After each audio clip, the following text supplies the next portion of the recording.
영린 의병으로 나가다. 단월에 영린은 기막힌 소식을 접하니 외놈들이 대궐로 쳐들어와 국모를 시해하고 칼로 난도질 치고 불태웠다는 소문이 들려 모두가 분해서 치를 떨었다.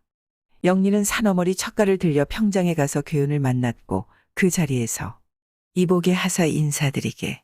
이분은 단월에 계시는 지난 정해년에 효자 정문을 받은 작은댁 둘째 되시는 분 처음 뵙겠습니다. 안승우라고 합니다. 본관은 순웅이고 자는 개연입니다. 했고 영린도 선생의 이야기는 많이 들었습니다. 김영린이라고 합니다. 본관은 안동자는 영유입니다. 학문이 높으시다는 이야기는 많이 들었습니다. 아이고 과찬이십니다. 그리고 토역소를 올리는데 동참을 권해 함께 하기로 하고 의암이 계시는 창주정사에 한번 다녀오기를 권하여 추수가 끝나는 대로 함께 다녀오기로 약속했다. 그리고 추수가 끝난 초겨울 영린은 괴운과 함께 창주정사에 가서 의암 유인석 선생을 뵈었다. 선생은 이춘영으로부터 영린을 소개받고 잘 오셨다고 하면서 효는 만행의 근본이 아닙니까? 하면서 양대에 걸쳐서 효자가 난 가문은 요래를 찾아보기 힘들다면서 효를 충으로 승화시켜야 한다고 했다. 이틀을 유하고 집으로 돌아와서 근호에게 제천 창주정사에서 유인석 선생을 만난 이야기를 했다. 1895년 11월 28일 친위대 중대장 남만리 등이 이끄는 800여 명의 병력이 주상을 구출하기 위해 춘생문에 접근하였지만 친위대장인 이진호가 배신하여 실패한 춘생문 사건이 발생했다. 이 사건은 시종환경 이재순, 시종 임최수, 참령 이도철 등이 계획하고 정동파 관료 이범진, 이윤용, 이완용, 윤웅열 등이 참여하였고 언더우드 HG, 에비슨 OR, 헐버트 허버트 HB, 다이다 W 암스 등 외국인들도 가담하였다. 이 사건을 계기로 친일파들을 강경책을 펼치면서 주상에 대한 감시와 압박이 심해졌고 10월엔 음력을 쓰지 않고 양력으로 역법이 바뀐다고 했고 이어서 성인 남자들은 상투를 자르라는 단발령이 내렸다. 영린은 평장에 가서 괴운을 만나보니 출병을 계획이라며 동참을 권해 돌아와 아버지께 허락을 구했다. 신체발부 수지부모 불감회상 효지시야. 양명어웃의 이연부모 효지종야. 병자호란을 겪으면서 면발은 오랑캐나 하는 짓이라며 굳건하게 지켜왔었고 더구나 효를 내세우는 근호로서는 아들의 명분 앞에 더는 망설일 수 없어 아들을 적극적으로 돕기로 하고 의병에 나가는 것을 허락했다. 그리고 쌀 2섬을 내놓기로 하고 선민을 불러서 방아를 찌으라고 했는데 몇 년 전에 만들어 놓은 물레방앗간에서 벼넉섬을 온종일 두동서와 질부 효진이 찌어 쌀 2섬을 마련했다. 연희는 밤마다 호롱불 아래서 장도에 오르는 난군이 추울세라. 검은 명주에 흰 명주실로 학을 수놓은 남바 위에 풀솜을 넣어 만들고 다음 날부터 부지런히 술을 놓으며 또 하나를 만들어가기 시작했다. 그리고 몇 년의 공부에도 벼슬길에 오르지 못하고 성균관에 있다가 오래 과거가 없어져 내려온 박진사 행랑에 살던 장포수와 영린이 결혼하기 전 행랑에 살던 차포수가 같이 가기로 했다. 그리고 몇 사람이 더 같이 가기로 했고 박진사의 춘부장께선 소 한 마리 내놓기로 하였다. 그렇게 준비를 하면서 평장 지평에 가서 괴운을 만나 출병 날을 알아보았다. 동짓달 28의 날 김백선이 동참하기로 했으니 21의 날 신시까지 평장으로 오라고 했다. 26의 날 밤 연희는 그동안 순호와 만든 남바위와 전에 쓰던 남바위 그리고 바지저고리 한 벌 버선 3켤레, 면목도리 2개 수건 2장을 괴나리 보찜에 싸놓고 옆에는 내일 입고 갈 옷을 곱게 개어놓고 마지막으로 정성 들여 만든 남바위를 올려놓았다. 그날 밤 나란히 누운 영린과 연희는 좀처럼 잠을 이루지 못했다. 영린이 장부가 가는 길이라고 했지만 연희는 감내하기가 어려웠다. 그렇게 뜬 눈으로 밤을 지새우고 새벽 무렵에 잠깐 눈을 붙일 수 있었다. 그리고 그날 큰 집인 근호의 집에서 조반을 마친 영린이 근호 내외에게 큰 절을 올리며 다녀올 동안에 만수무강하시라고 했고 아들 치수 현덕에게는 다녀올 동안 어머니 잘 모시고 있으라고 했다. 박진사가 장포수와 차포수와 함께 소 한 마리의 길마를 얹어서 끌고 왔다. 차포수와 장포수는 산토끼 가죽을 벗겨서 만든 털조끼를 입고 있었다. 근호는 영준을 불러서 소 길마의 쌀을 2가마니씩 얹어서 묶었다. 그리고 바로 사람들이 모여있는 보산정 아래 마당으로 가서 오늘 우리는 우리의 국모를 시해한 외놈들을 이 땅에서 몰아내기 위하여 떠납니다. 우리가 다녀올 동안 여러분 안녕히 계십시오. 이어서 박진사가 잘 다녀오라는 인사말이 있었다. 그러나 이들을 보내는 안악들은 누구 하나 나와서 작별 인사조차 나눌 수 없었다. 연희는 아까부터 부엌 뒤에 숨어서 울타리 사이로 그노를 비롯한 동네 사람들이 영린 일행을 보내는 것을 보고 있었다. 왼손은 울타리 가지를 꺾으며 오른손은 행주치마 자락으로 연신 눈물을 훔치고 있다가 인사를 끝낸 영린이 손을 흔들며 보산정 옆길로 멀어져 흐르는 눈물에 흐려지고 연희의 어깨가 들썩이기 시작했다. 그리고 어느새 금선이 다가와 연희를 감싸 안고 등을 어루만지며 토닥여주면서 같이 눈물을 흘렸다. 영린을 따라 나선 사람이 10여 명인데 무기라곤 차포 수화장 포수의 조총과 서너시 칼과 활을 들었을 뿐 맨몸으로 따라 나선 사람이 대부분이었고 몇몇은 소에게 먹일 여물을 지게에 지고 따라 나섰다. 단어를 나선 사람들은 한나절도 안 되어 평장에 도착하여 영린 일행은 이춘영을 만났고 김백선과도 인사를 나누었다. 그날 보니 인근에서 영린처럼 나라를 구한다는 의미를 둔 평장 인근의 서생들과 그들이 데리고 온 가솔들과 사냥을 업으로 하는 포수 이렇게 해서 모인 수가 100여 명 정도가 되었다. 그날 저녁 영린 일행은 영린의 처가에서 융숭한 대접을 받고 쪽잠일망정 편한 잠을 잘 수가 있었다. 다음날 이춘영의 일장 연설이 있었고 김백선이 관병 400명 인솔에서 선봉에 서서 제천 창주정사로 향했다. 아침에 출발한 이들은 상동에서 이춘영이 미리 준비한 점심을 먹었다. 그리고 일당산을 넘어서 수리봉을 끼고 한참을 걸어서 어두워질 무렵 의민공 사당이 있는 곳에 도착하니 먼저 도착한 안승우가 저녁을 준비해 두고 있었다. 다음 날 사람은 나무다리로 소와 말을 수심이 얕고 얼어붙은 강을 조심스럽게 건너서 그날 저녁 기습적으로 원주 관할을 점령하고 무기고를 접수하였다. 그곳에서 하룻밤을 보낸 다음 날 금대를 지나 고개를 넘어서 신림에서 점심을 먹고 어두워질 무렵 창주정사에 도착하니 서상렬의 환영연설이 있었다. 이렇게 많은 의병 동지들을 맞이하고 보니 감개무량합니다. 여러분 반드시 이 나라를 바로 세워서 국모의 원수를 갚고 외놈들을 몰아냅시다. 박수가 터져나왔고 일장연설은 계속되었다. 모두가 힘들게 여기까지 따라온 것에 대하여 자부심을 느끼게 하는 연설이어서 모두 감격했다. 그리고 창주정사 인근의 모든 방이란 방은 모두 의병들로 가득 찼다. 그러나 당시 의암은 어머니의 상을 당하여 이곳에 있지 않고 가경자의 여막을 짓고 머물러 있었다. 다음 날 600여 명의 의병은 제천 관할을 기습적으로 쳐들어가 군수 기믹진을 축출하였다. 그러고 보니 조금 다친 사람이 있을 뿐 양쪽 모두의 사망자는 없었다. 의병들의 사기는 높아졌다. 곧이어 이필이, 신지수, 이범직 등이 의병에 참가했다. 많은 인재들이 모이다 보니 각기 자기가 데리고 온 사람들의 대장이 되었다.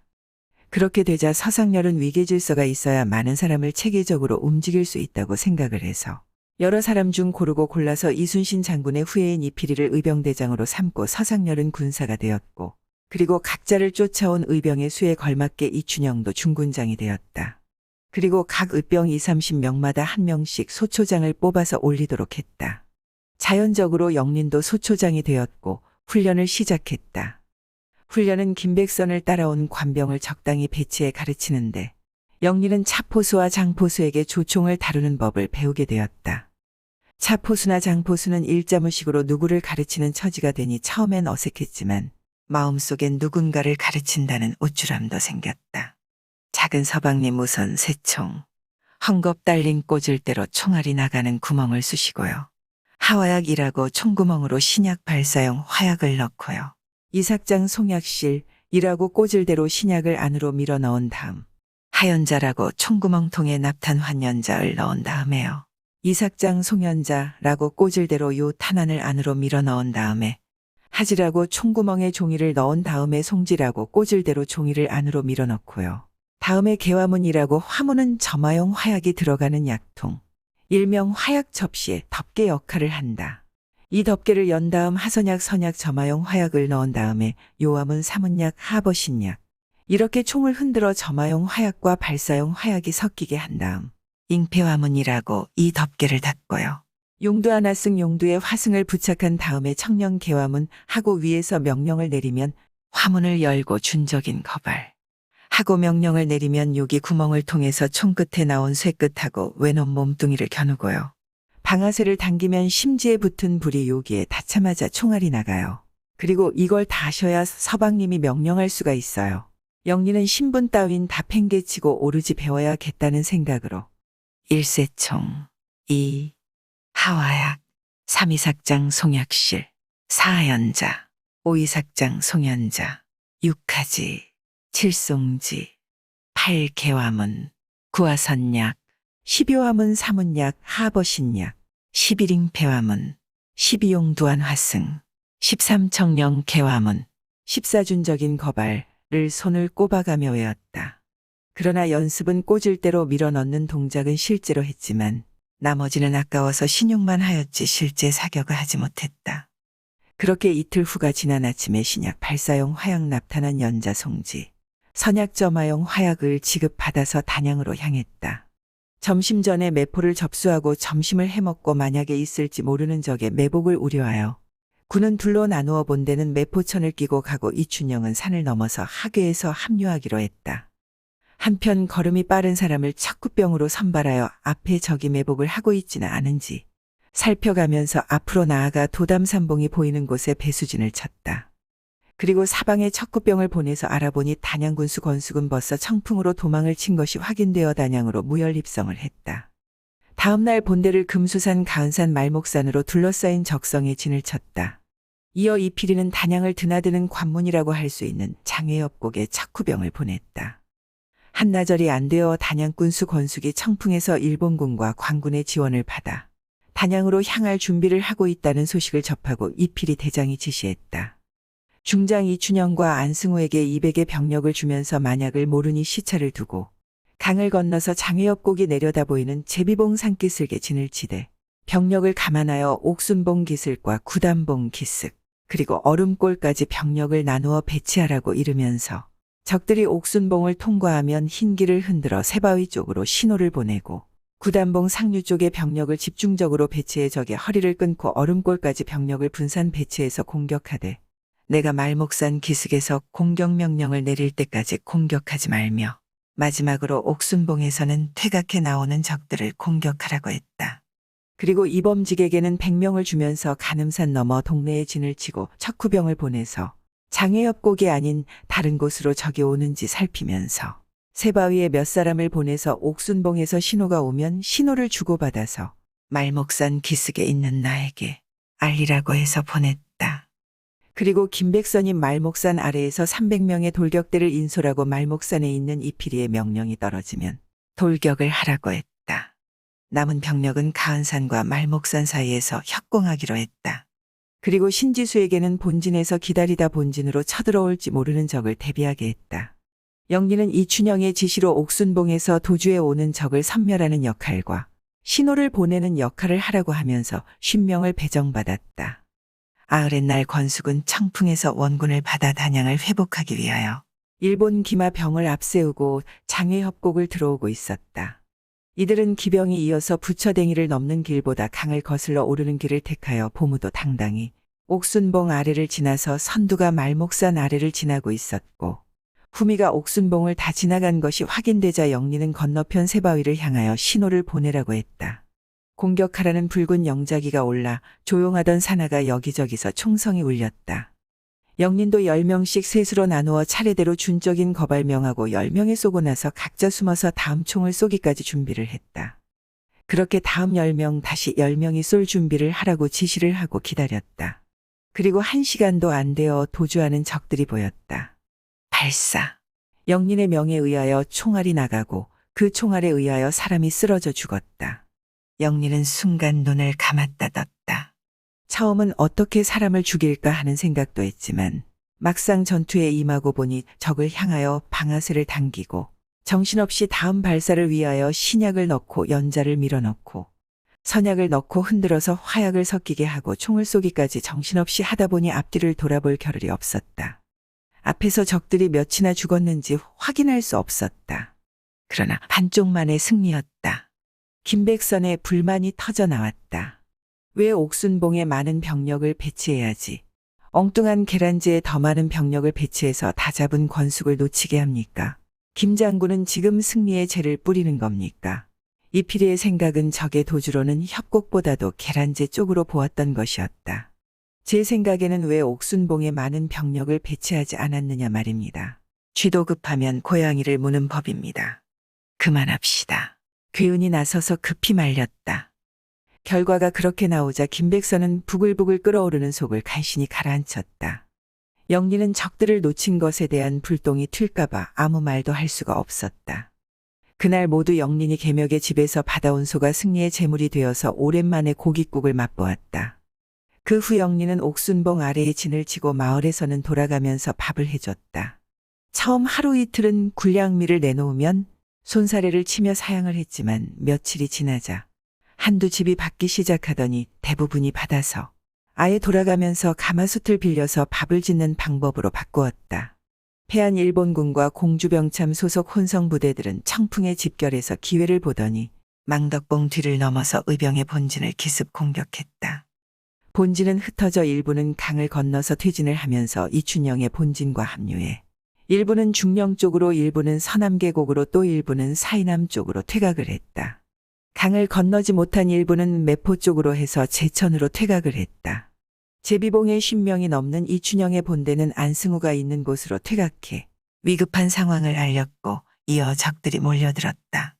퇴로가 막힌 안승우의 의병들은 급히 피해 어뢰산을 지나 월악산 실륵사라는 절에서 인원을 점검해보니 몇 사람이 보이지 않았다. 그 중에는 단월서 같이 온 장포수도 보이지 않았다. 차포수, 장포수 못 봤어요. 서방님, 아까 어뢰산을 넘을 때도 있었는데. 그러고 보니 단월서 온 사람 중 장포수와 제일 친한 한 명도 보이지 않았다. 두 사람은 돌아간 모양이라고 생각했다. 영린이 승우에게 어떻게 해야 할지 물었다. 하사 이 일을 어찌해야 한단 말이오. 영유께서는 어찌했으면 좋겠습니까? 계속 쫓기며 사상자를 내느니 어디 목적지를 정하고 그리로 가서 뒷날을 도모하는 게 좋을 듯하오. 그게 좋을 듯합니다. 그렇게 합시다. 제 생각으로는 충주 부근에는 마땅한 데가 없고 괴산 쪽도 그렇고 심석 선생이 계시는 영동으로 정하는 게 어떻겠습니까? 그게 제일 나을 것 같소. 그러면 여기서 10여 명씩 나누어서 그곳에서 만나기로 합시다. 그렇게 하는 게 병력의 손실 없이 다음을 모색할 수 있는 길이요. 그렇게 모두 335 무리를 지어서 흩어졌다. 영리는 고개를 둘을 넘어서 덕주산성을 끼고 돌며 저런 곳마다 군사를 두어서 훈련했다면 나라가 이렇게 외놈들에게 유린당하지는 않았을 것이라는 생각을 했다. 와룡대를 지나 복바위산을 끼고 돌아서 산을 내려가 다시 신선봉을 넘을 때 땅거미가 지고 어둠이 깔린 고사리골 흥천사에 도착해서 저녁을 얻어먹고 잠을 잘 수 있었다. 다음 날 일찍 서둘러야 오늘 안으로 보은 법주사까지 간다는 마음으로 길을 나섰다. 궁터라는 곳에서 점심을 얻어먹고 시로봉을 넘어 문장대에 오르니 해가 서산에 기울고 노을이 지고 있어 서둘러야 했다. 먼 곳에서 늑대의 울음소리와 가끔 여우의 울음소리도 들릴 무렵 어둠이 깔린 산길을 더듬어 법주사에 도착하니 먼저 안승우가 와 있었다. 안 대장님은 어디로 해서 오셨습니까? 영린이 물었더니 간물로에서 산막이 달천을 끼고 올라 후영에 마침 환갑잔치집이 있어서 점심을 후하게 얻어먹고 용화의 미시쯤 도착해서 이 산을 넘어야 하나 마나 하다가 넘어서 지금 도착한 거요. 그리고 잠시 후 차례로 의병들이 도착했다. 점검을 해보니 100명 가까이 되었다. 안승우가 입을 열었다. 여기서 영동까지 하루면 갈 수 있을 것 같소. 하지만 이 많은 병력을 한 번에 움직이기보다는 나누어서 가는 게 나을 것 같소. 좋은 의견 이외다. 그래서 말씀인데 반은 내일 저와 같이 가고 나머지는 모레 김 의병장이 인솔에 오시는 게 나을 것 같소. 그리고 만약을 대비해서 내일 낮에 발 빠른 사람을 몇 명 뽑아서 파발꾼으로 보내서 연락을 주고받읍시다. 그게 좋을 것 같소. 내일 내가 떠나면 파발꾼을 보내시오. 다음 날 안승우가 일찍 길을 나섰고 영린을 발 빠른 사람을 6명을 뽑아서 둘씩 짝을 지어서 순차적으로 보냈다. 그리고 다음 날 일찍 영동 학산을 향해 출발하였다. 청산을 지날 무렵 어제 보낸 파발꾼을 두 사람을 만나서 그동안 아무 일이 없었음을 보고 받았다. 날이 저물어 어두울 무렵에 학산에 도착하여 심석 선생을 만나게 되었다. 영린을 만난 심석 선생은 양대에 걸쳐서 효자 정문을 받은 것은 유례가 없는 일로서 효가 충으로 가는 으뜸이라고 했다. 그러나 영린의 몰골은 집시는 헤어져 너덜거리고 버선은 뚫어져 솜은 삐져나와 발가락이 나오기 직전이었고 도포 자락은 몇 군데가 찢겨져 있었다. 한편 단월에서는 가끔 들어오는 소문을 들으니 먼저 반가운 소식이 제천을 쳐들어가 이겼다는 소식이 들렸다. 그리고 며칠 후 단양으로 가서 크게 이겼다는 소식이 들렸다. 누구보다도 소식에 민감한 사람은 연희였다. 밖에서의 소식은 치수가 듣는 대로 제일 먼저 연희에게 달려와 전해주었다. 그리고 연희의 잠 못 이루는 밤이 많아졌다. 긴긴 밤을 물레를 돌리며 실을 잡는 동안에는 모든 시름을 잊었지만 아주 지쳐서 잠깐 눈을 붙였는가 하면 늦잠을 자는 수가 많았다. 낮에는 배틀에 앉아서 바디질을 열심히 해야 시름에서 벗어날 수가 있었다. 그러다 보니 배틀에 앉은 채 조는 적이 많아졌지만 막상 밤이 되면 잠 못 이루고 물레질을 하며 시름을 잊어야 했다. 보산정 상수리 나무의 까치라도 울면 오늘은 좋은 소식이라도 들리려나 하면서 잠깐 생각을 더듬어 보니 달거리 때가 한참 지난 걸 깨닫고 임던하던 날 아이고 삼신할머니가 무심하지는 않구나 했는데 호사다마라고 같이 나갔던 장포수가 돌아왔는데 대피에서 쫓기다가 덕산에서 갈 곳도 막막하고 배가 고파 몇 사람이 함께 빠져나와 걸식해가며 돌아왔다는 이야기를 치수로부터 전해들은 연희는 가슴이 덜컥 내려앉았다. 그래 치수야, 아버지는 어떻게 되셨다던. 소초장이라는 책임이 있어서 쉽게 포기하고 집으로 오시기는 힘들 거라고 하던데요. 연희는 또 한 번 흘러내리는 눈물을 찍어내야 했다. 그리고 차포수의 가족들을 포함해서 돌아오지 않은 가족들을 모두가 가슴앓이 들을 해야 했다. 한편 패전 소식을 접한 의암 선생은 전력의 분산을 막고자 영동 의병들에게 영월로 오라는 전령을 보냈다. 영린이 학산에 온 다음 날 안승우와 심석 선생의 사랑방에서 앞으로 어떻게 하여야 할 것인가에 대하여 의견을 나누었다. 여기서 가까운 지리산을 들어가서 의병활동을 하는 게 어떠냐는 의견도 있었지만 아직 추운 엄동설안의 시기가 좋지 않다고 했고 많다면 많고 적다면 적은 병력을 어디다 어떻게 해야 할지 의견이 분분하였다.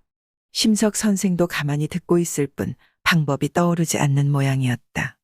다음 날 강화 송은헌이 군자금을 보내오고 바로 영월로 회군하여 모이라는 의암 선생의 전령이 도착하여 바로 사흘째 되던 날 오던 길을 되돌려 이번에도 둘로 나누어 영월로 향했는데 입고 있던 도포를 뜯고 잘라서 맨발이 나오다시피 한 의병들의 간발을 하라고 벗어주었다.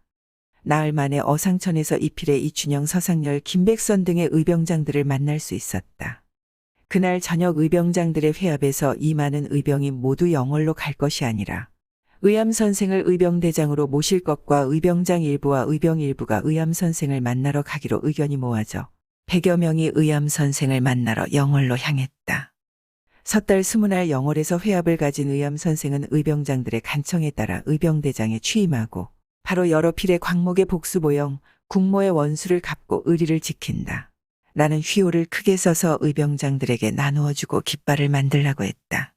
그리고 격고팔도여릅이라는 경문을 발표하고 진영 곳곳에 붙여서 모두 읽어보게 하였다. 그리고 바로 단양을 치기 위한 준비를 서둘렀다.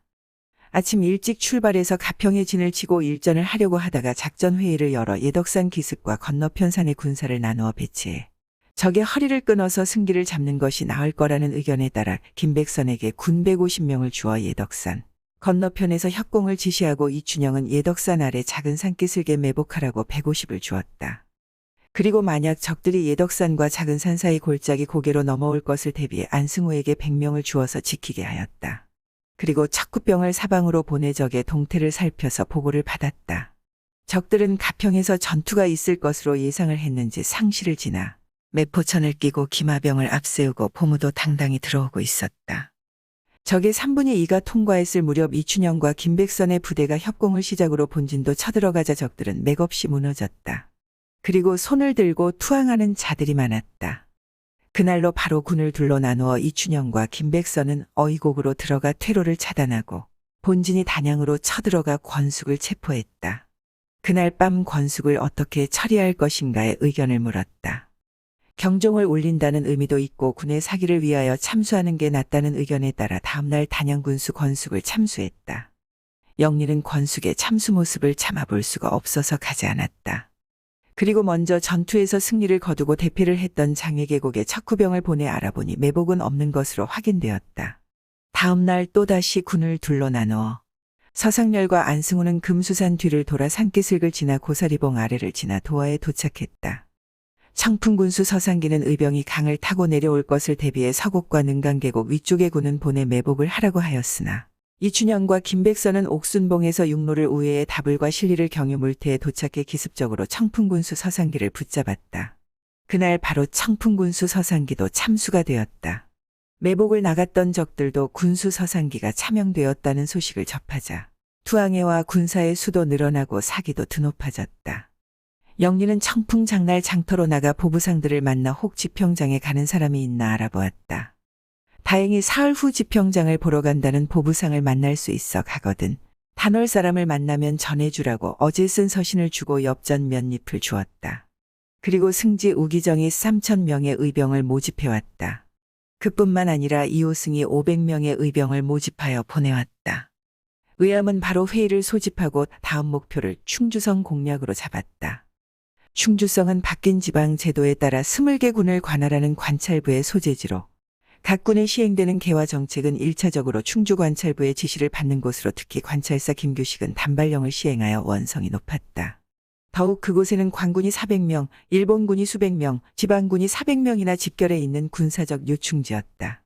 따라서 이곳을 점령하게 된다면 호서를 장악함은 물론 뒤로 영남과 호남을 배경으로 서울로 북상할 기틀을 확보할 수 있는 것이라는 계산에서였다.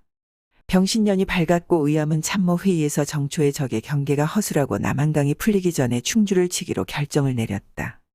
조사한 날 중군장 이춘영에게 김백선과 함께 날랜 병사 200명을 10여 명씩 순차적으로 떠나 초닷새 날 미시의 마수막제를 넘어서 집결을 하고 있다가 본진이 대미에서 강을 건너 미시의 적을 공략하기 시작하면 기습적으로 적의 배후를 치라고 했다. 의암은 국사봉과 면위산을 넘어서 척후병을 통하여 알아보니 적의 주력 부대는 계명산과 지등산 부대산 기슭에는 많은 병력이 있고 예상한 대로 남산 북쪽 강기슭과 건너편에도 적들이 있다는 보고가 들어왔다. 예상한 대로 협공을 해야 하는데 먼저 와서 지키고 있는 적을 공격하는 것은 우리의 피해가 클 것이라는 생각에 적들이 지키는 지등산 뒤로 돌아서 동량을 지나서 닷새 날 오시에 대미를 지나서 남한강을 건넜다. 관찰사 김규식은 의병이 남한강을 건넜다는 급보를 받자마자 싸우러 목행으로 군사를 보냈다. 의병과 적들은 팽고리 산을 사이에 두고 접전이 벌였는데 어느 쪽이 먼저 팽고리 산을 점령하느냐에 승패가 달려 있었다. 영린도 안승우의 명에 따라 팽고리 산을 향해 조총을 쏘고 뛰어오르고 숨고 총을 장전해서 쏘는데 아무리 손이 빨라도 한 방을 쏘는데 1분이 넘게 걸렸다. 한편 김규식은 가흥과 수안보에 있는 일본군에 급보를 보내 지원을 요청했다. 그러는 사이에 이춘영의 200여 의병은 마수막제를 넘어 충주에 들어와 기습적으로 적의 배후를 소리를 일시에 지르며 협공을 했다. 한편 선봉장 김백선이 이끄는 돌격대는 충주성을 넘어 용감하게 돌격하여 충주성을 함락하였다. 충주성에 입성한 의암 선생은 먼저 친일 관찰사 김규식을 처단하고 격곤의 외백관을 발표하여 관리들의 각성을 촉구했다. 초닷새 날 유중락과 유홍석이 춘천이병을 이끌고 합류를 하였다.